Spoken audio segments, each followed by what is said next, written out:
महाराज जी की जय। महाराज जी हमारे प्रश्न समाधान करें। सबसे पहले तो हम पर श्रावक लोग सिर्फ आर्त रौद्र ध्यान में ही लगे रहते हैं, तो हम लोगों को सबसे उत्कृष्ट ध्यान करने के लिए, मन लगाने के लिए कौन सा ऐसी भावना भाएगी जिससे मेरा मन नमः सिद्धेभ्यः भो भव्यात्मन। बहुत अच्छा प्रश्न किया। सभी श्रावक हमारे जैसे क्या संसार के कार्यों में उलझे रहते हैं और आर्त रौद्र ध्यान में लगे रहते हैं। ये बात सही है, क्योंकि संसार का काम तो यही है कि संसार के अंदर होने वाली जो उलझनें हैं उनमें राग द्वेष पूर्वक ही सारे कार्य हुआ करते हैं।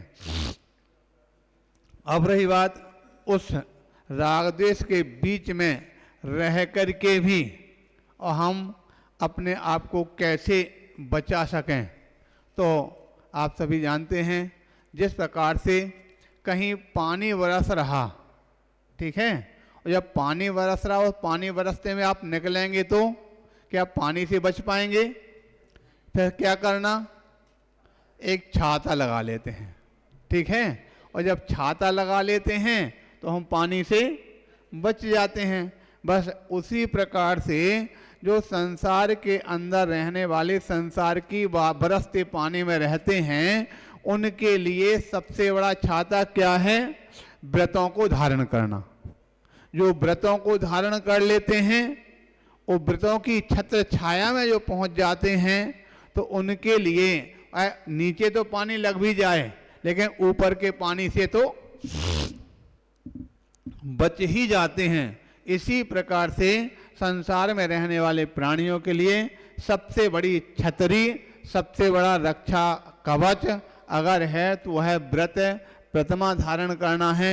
और अगर प्रतिमा धारण भी नहीं कर पाते हैं, छतरी को प्राप्त नहीं कर पाते हैं, तो कम से कम एक पन्नी ढाक लेते हैं, यानी और कम से कम अपनी मर्यादा तो बना ही लेते हैं, अणुव्रतों की मर्यादा धारण कर लेते हैं। तो इस प्रकार से उनके लिए होने वाले जो अणुव्रत, लेकिन अणुव्रतों की मर्यादा हो या व्रतों की मर्यादा होना चाहिए भाव सहित, और भाव के साथ साथ पूरे विधि सहित बुद्धिमानी के द्वारा। क्योंकि कभी कभी बहुत से लोगों को होता है वह व्रत नियम संयम को धारण तो कर लेते लेकिन उसका सही रूप में परिणति नहीं दे पाते, सही रूप में पालन नहीं कर पाते हैं। वह व्रत लेने के बाद भी वही का वही राग द्वेष, वही का वही मोह की जो महिमा बराबर चलती रहती है। इसलिए अपने जीवन में घर गृहस्थी में रह करके राग द्वेष के बीच में रह करके बचने का उपाय व्रत नियम संयम ही होता है। हम लोग वैसे छोटे छोटे व्रत तो लेके करते ही रहते हैं, अब उसका उद्यापन बहुत अच्छे पूर्ण ढंग से नहीं कर पाते हैं। सामूहिक व्रतों में कर लेते हैं जहाँ भी होता है, तो उसका फल मिलेगा कि नहीं मिलेगा? हाँ, बहुत अच्छा प्रश्न किया। जो व्रत करते हैं, अनेक अनेक प्रकार से व्रतों का पालन करते हैं। कोई भक्तांबर का व्रत करते हैं, कोई कल्याण मंदिर का व्रत करते हैं, कोई समूषण का व्रत करते हैं, कोई सहस्रनाम के व्रत करते हैं, कोई उस प्रकार से गणधर बल इत्यादि के व्रत करते हैं। तो व्रत करते पूर्वक उद्यापन करना ये अपने आप में कोई विशेष ज़्यादा आवश्यक चीज़ नहीं है, ठीक है। उसका समापन है, और समापन को अब कौन किस प्रकार की अपनी वह भावना से करना चाहता है, वो अपने स्वयं के अपने शक्ति और स्वयं के अपने विचारों पर निर्भर करता है। कुछ लोग ऐसे होते हैं कि भाई हमने व्रत किया है, व्रत हमारा सफल हो गया, व्रत में कहीं किसी प्रकार का विघ्न नहीं आया, तो उस व्रत की सफलता पर प्रसन्न होकर के हो सकता अनेक प्रकार से सामग्रियां मंदिर के लिए दान करते हैं। उससे ज़्यादा कोई बढ़ते हैं तो अड़ोस पड़ोस के लिए कोई चीज़ दान करते हैं। कहीं किसी स्थान पर लोग वह पूजा विधान अनुष्ठान करके और लोगों में भी वह प्रभावना बांटते हैं। ये सब प्रभावना इत्यादि बांटना इत्यादि करना, ये सब अपने स्वयं की क्षमता के ऊपर प्रभाव डालता है, अथवा अपने पास कितनी गुंजाइश है उस हिसाब से चलता है। इसमें कोई ऐसा जरूरी नहीं है।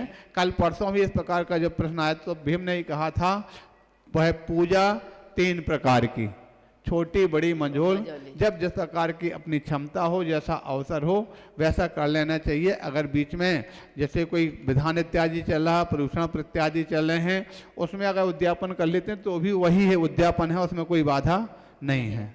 अब एक चीज़ और महाराज जी, जैसे हमने अष्टानी का व्रत किए हैं, तो अब उतनी अच्छी जयमाला पढ़ के तो समझ में नहीं आता है कि, क्योंकि जितना हमने धर्म पढ़ा नहीं था उस समय। अब थोड़ा विस्तार से समझा दीजिए, नंदीसर दीप का विस्तार वगैरह थोड़ा सा समझा दीजिए।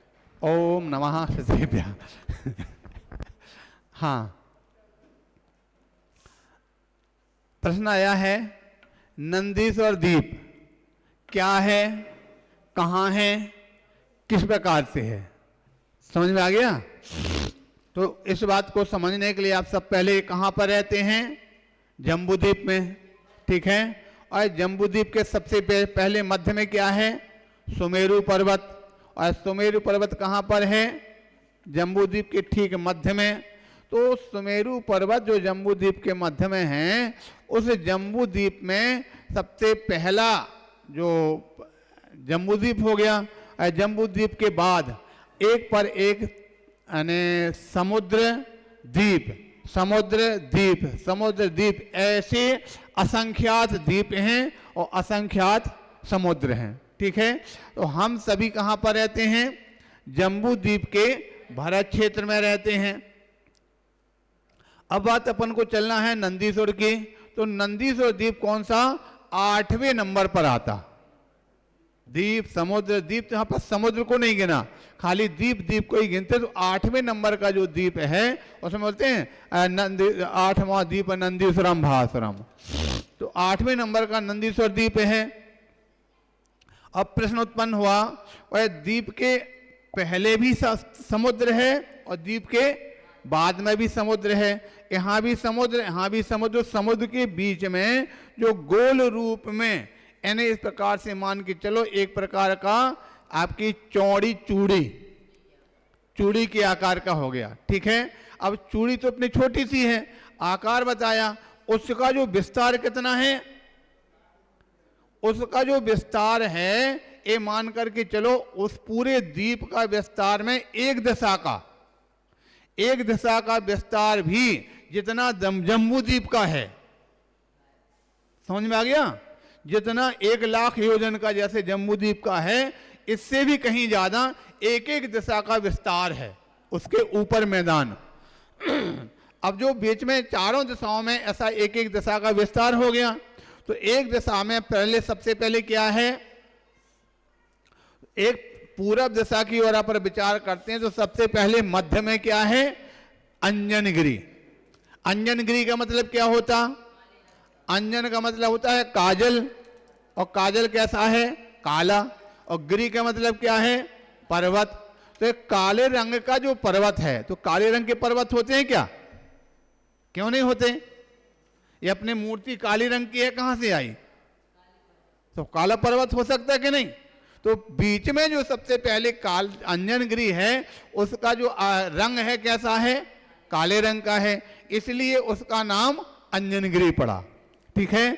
उसके जो अंजनगिरी है, उसके चारों कोणों पर, चारों दिशाओं में, पूर्व पश्चिम चारों दिशाओं में क्या है? 4 बावड़ी बनी हैं। बावड़ी जानते ना, जो चौकोर होती हैं, पानी से भरी होती हैं। तो चारों दिशाओं में 4 बावड़ियां हैं। वो बावड़ियों के बीच में भी 4 पर्वत हैं। कौन कौन से? उन पर्वतों का नाम क्या है? दधिमुख है। दधिमुख, दधि का मतलब जानते हैं? दधि कैसा होता? पीले रंग का, सफेद रंग का। तो जिस प्रकार से दधि सफेद है और सफेद में भी कैसा? थक्के वाला होता। इसी प्रकार से सफेद रंग के जो पर्वत हैं, तो सफेद रंग के पर्वत होते हैं क्या? कैसे होंगे? आप सफेद मूर्तियां देख रहे हैं, तो सफेद रंग के पर्वत हैं, उसको क्या बोलते? दधिमुख बोलते हैं। ये 2 हो गया ना। अब उसके पश्चात जो 4 कोनों की में जो 4 मतलब बावड़ियां बताई हैं चारों दिशाओं में, उन बावड़ियों के बाहर वाले दोनों कोनों पर, चौकोर बावड़ी बताई थी ना हमने, तो बाहर के जो 2 कोने हो गए, वो बाहर के दोनों कोनों पर वहां पर भी पर्वत बने हैं। उन पर्वतों का नाम क्या दिया? रतिकर। और रति का मतलब क्या होता? रति का मतलब क्या होता? आपने देखा होगा जो सुनार लोग होते हैं ना, उस सोना तोलते हैं तो एक छोटा सा एक फल रहता लाल रंग का, जिसको गुमची बोलते हैं। गुमची, गुंचू, गुमची।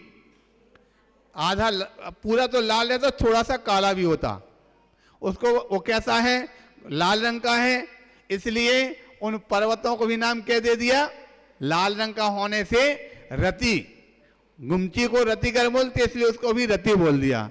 तो रतिकर गिरी। और चारों जो बावड़ियों के बाहर कोणों में कितने हो जाएंगे? 2-2 हैं, तो 4 बावड़ियां कितने हो गए? 8। ठीक है। अब एक दशा में पहले क्या था? बीच में अंजनगिरी। 4 दशाओं में 4 दधिमुख 5 हो गए, और 8 रतिकर कितने हो गए? 13। इस प्रकार से पूरब दिशा में भी 13 हैं, दक्षिण दिशा में भी 13 हैं, पश्चिम दिशा में भी 13 हैं, और उत्तर दिशा में भी 13। इस प्रकार से पर्वत हैं। उन पर्वतों के ठीक मध्य में क्या बना है? जिनालय बना है। चाहे वो पर्वत किस प्रकार के आकार वाले हैं? तो पर्वत के आकार के बोलते हैं, जैसे प्रकार से ढोलक है ना आपकी, ढोलक जब बजाते तो ऐसे ही रखते हैं, और खाली टाइम पे कैसे रख देते? खड़ी करके रख देते, ऐसे खड़े रख देते ना।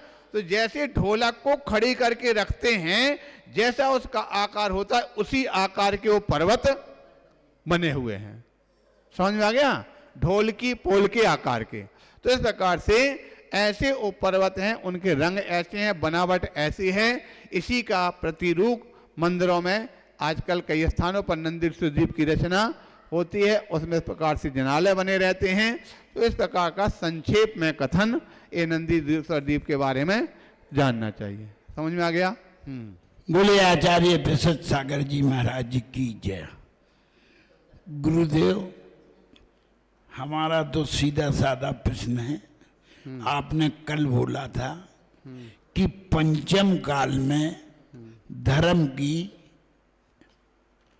क्षीण होना है, धर्म क्षीण हो। तो हमें जब बात रात भर सोचते रहे कि ऐसा क्यों कि पंचम का, वो जो बात शास्त्रों में लिखी है वो अमिट है, उसमें कहीं किसी प्रकार का वो नहीं। तो ऐसा क्यों लिखा कि पंचम काल में ऐसा होना? ओम नमः सिद्धिभ्या। प्यारे बंधु, आप सभी जानते हैं जैन सिद्धांत में 2 प्रकार के काल बताए, एक उत्सर्पणी काल, एक अवसर्पणी काल। ये कौन सा काल चल रहा? अवसर्पणी काल। अवसर्पणी काल का मतलब क्या होता? उत्सर्पणी यानी जिस काल में जीवों के लिए सभी चीजों में वृद्धि होती है, तन में, धन में, संपत्ति में, दौलत में, बुद्धि में, ज्ञान में, सभी चीजों में वृद्धि होती है, उस काल को क्या बोलते हैं? उत्सर्पणी। और जिस काल में सब चीजों का ह्रास होता है उसे क्या बोलते? अवसर्पणी। ठीक है। तो इस प्रकार से एक काल कौन सा चल रहा? अवसर्पणी काल। अवसर्पणी काल में भी सभी कालों के भी कितने 6 काल होते हैं। 6 कालों में तो अवसर्पणी काल का मतलब ही बता दिया कि एक काल में ह्रास होएगा। ठीक है। इस काल में सब चीज का ह्रास होगा, इसलिए धीरे धीरे सब चीजों का ह्रास होता चला जा रहा। आप विचार करो, आज आपके पहले आप छोटे थे तो आपके समय पर जो लोग होते थे ना, कितने शक्तिशाली होते थे, उनकी हाइट कितनी बड़ी होती थी। और आप जब कहीं किसी पुरातत्व वाले स्थान पर पहुंचते हैं तो वहाँ पर देखते, हम लोग वहाँ गए थे धुबेला, तो वहाँ पर देखा जो वहाँ के जो यानी तलवारें हैं और वहाँ की ढालें इतनी बड़ी हैं कि आप अपनी शक्ति लगाओ, हाथ में उठा नहीं सकते, सर पर नहीं ले जा सकते, इतनी बड़ी है। और उस समय के जो राजा महाराजा लोग एक एक हाथ से ढाल लिए थे तो दूसरे हाथ से तलवार चलाते थे। अब आप विचार कर सकते, ज़्यादा समय पुराने समय की बात है नहीं, कितना अंतर आ गया। बस यही अवसर्पणी काल है। इस अवसर्पणी काल में सभी चीज का ह्रास होता जा रहा। तो उसी प्रकार से धर्म का भी ह्रास होगा। अब धर्म का जब ह्रास होना ही है तो हम कुछ क्यों करें, हम उसके लिए कुछ करें, जो होना सो होने दो। लेकिन ऐसा नहीं है। आपके घर पर कोई व्यक्ति बुजुर्ग हैं और बुजुर्ग व्यक्ति अगर कहीं प्रकार से अंत तो निश्चित है, लेकिन बीमारी अगर कोई आ जाती है, कोई समस्या अगर उत्पन्न होती है तो डॉक्टर को दिखाते कि नहीं दिखाते? अपना प्रयत्न तो पूरा बचाने का करते कि नहीं करते? समझ में आ गया ना। इसी प्रकार से ऐसा होना है, क्षय होएगा जैन धर्म का, जैन धर्म की क्षति होएगी। लेकिन फिर भी हमारी भावना क्या है? अपनी भावना से तो उसको जितनी भरपूर कोशिश बने उतना तो अपने उसको बचाने की कोशिश करेंगे ही कि भाई हमारा जैन धर्म जो है शाश्वत धर्म है, इसकी क्षति ना होवे। जितनी कोशिश अपनी बनेगी उतनी उसको बचाने की कोशिश करते हैं। और कोशिश करने के बाद भी नहीं बचे तो ले जाकर फिर तो मरघट में जाके उसको दफनाने के लिए जाते ही हैं। इस प्रकार से जानना चाहिए। बोले महावीर भगवान की।